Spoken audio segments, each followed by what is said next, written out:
اے آدم ذرا یہ تو بتاؤ کہ تم نے کیسے جانا ہم نے محمد کو کبھی پیدا بھی نہیں کیا، تم نے کیسے جانا کہ محمد بولتے ہیں ہم تمہاری توبہ کو قبول کریں گے؟ بس آپ ان کے چہرے کو دیکھتے رہے مفتی صاحب کے، کیونکہ عالم دین کا چہرہ دیکھنا بھی عبادت ہے۔ اگر توجہ میری طرف رکھیں تو میں آپ کو بات بتانا چاہتا ہوں، میں بات کو ختم کر رہا ہوں۔ دیکھیں اللہ پوچھ رہا ہے آدم سے، آپ کو کوئی انسان اس کو سکتا ہے کہ اللہ کو معلوم نہیں؟ کوئی کہہ سکتا ہے کہ اللہ کو کسی بات کا علم نہیں؟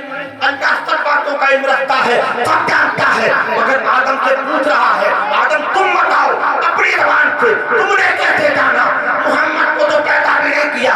گویا کبھی کبھی پوچھنا اس لیے نہیں ہوتا کہ جہالت کی بنیاد ہو، بلکہ کبھی کبھی پوچھنا اس لیے ہوتا ہے جس کے بارے میں پوچھا جا رہا ہے جب سامنے والا بتائے گا اس کی عظمتوں کو قیامت تک پیدا ہونے والے لوگ پہچان بھی لیں گے اس کو۔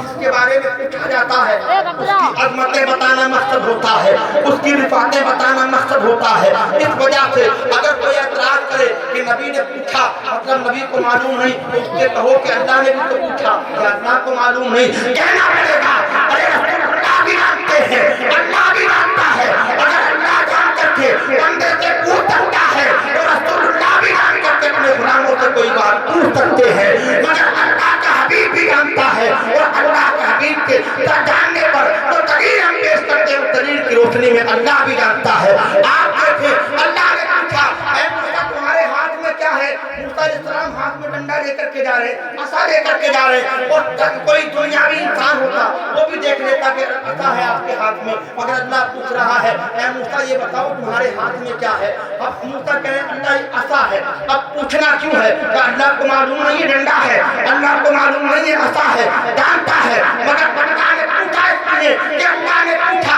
حضرت موسیٰ نے بتایا اور دنیا نے جانا کہ وہ ڈنڈا کوئی عام ڈنڈا نہیں، وہ عصا کوئی عام عصا نہیں، وہ عصا ہے اس میں اللہ تعالیٰ نے بے شمار معجزے کر دیا۔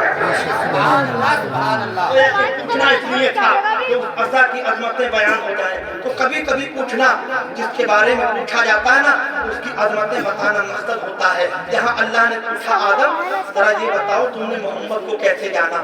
ہم نے تو ان کو ابھی پیدا نہیں کیا، تم نے کیسے خیال آیا کہ اس کا نام لو ہم تمہاری توبہ کو قبول کر لیں گے؟ آدم علیہ السلام کہتے ہیں مولا جب تو نے میرا پتلا بنایا تھا، جب میرے پتلے میں روح کو پھونکا تھا، میں نے سب سے پہلے اپنی آنکھوں کو کھولا تھا تو میری نگاہ عرش آدم پر پڑی، وہ عرش آدم کو میں نے لکھا دیکھا، جب میں نے لکھا دیکھا لا الہ الا اللہ محمد رسول اللہ۔ اے مولا